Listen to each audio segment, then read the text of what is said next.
अस्सलाम वालेकुम व्यूअर्स, अज की इस वीडियो के विच असीं जानांगे कि इंची टेप नूं किस तरीके दे नाल पढ़ीदा है ते किस तरीके दे नाल स्टिचिंग विच असीं यूज़ करांगे।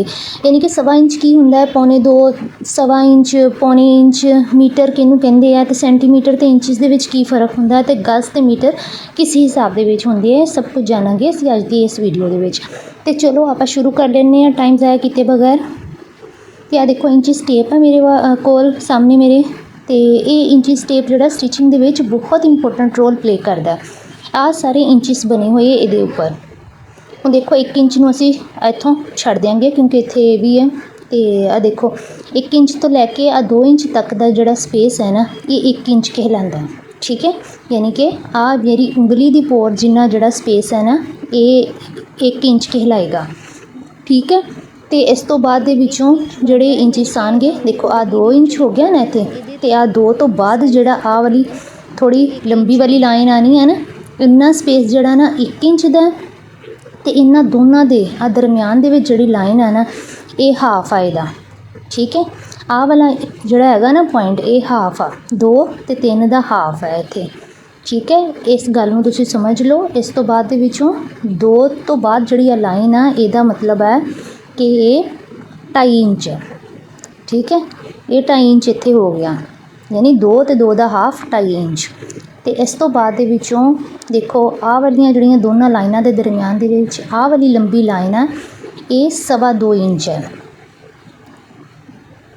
घड़ी का हिसाब तुसीं लगा लो, जिस तरह घड़ी ते हुंदे ना 2.25 इंच, 2.5 इंच, इसी तरीके दे नाल तुसीं इंचिस टेप का भी जदों हिसाब रखोगे ना, तुसीं इसी तरह रखोगे।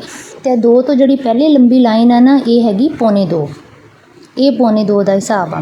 यानी कि 2 तो जिहड़ी पहले आएगी वो पौने 2 होएगी, 2 तो जिहड़ी बाद छोटी लंबी लाइन आएगी वो 2.25 होएगी, तो इस तो बाद दे विचों जिहड़ी लाइन लंबी है वो 2.5 इंच की होएगी। आ 2.25 दी है लाइन। हुण आ 2 तो पहले जिहड़ी लाइन है ये पौने 2 दी है।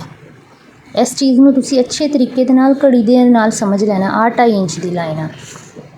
ठीक है, उम्मीद है मैनूं तुहानूं इत्थे तक गल समझ आ गई होएगी ते तुसीं समझ गए होंगे। तो इसे तरीके दे नाल इंचिस टेप वगैरह नूं मेजर करीदा वा ते पूरा हिसाब रखीदा वा स्टिचिंग दे विच। आ जिहड़े है ना, ये छोटे छोटे जिहड़े पॉइंट है इंच के हिसाब तो घट आ, इन्हां नूं सेंटीमीटर कहंदे आ। असीं आम तौर पर जदों स्टिचिंग वगैरह करते हैं तो असीं इंचिस का हिसाब रखीदा, सेंटीमीटर का हिसाब नहीं रखीदा। इस तो बाद गल आंदी है कि मीटर किस हिसाब नाल हुंदा। तो देखो आ इत्थों शुरू तो लैके जदों 100 सेंटीमीटर हो जाते हैं, देखो इत्थे आंदे आ 100 सेंटीमीटर। जदों 100 सेंटीमीटर हो जाते हैं तो यदा मतलब ये हुंदा कि हुण 1 मीटर बन गया। ठीक है, 1 मीटर जिहड़ा हुंदा ना, दूसरी साइड तो 39 इंच तो थोड़ा जिहा ज़्यादा हुंदा। देखो 39 इंच तो थोड़ा जिहा ज़्यादा, ये हैगा 1 मीटर।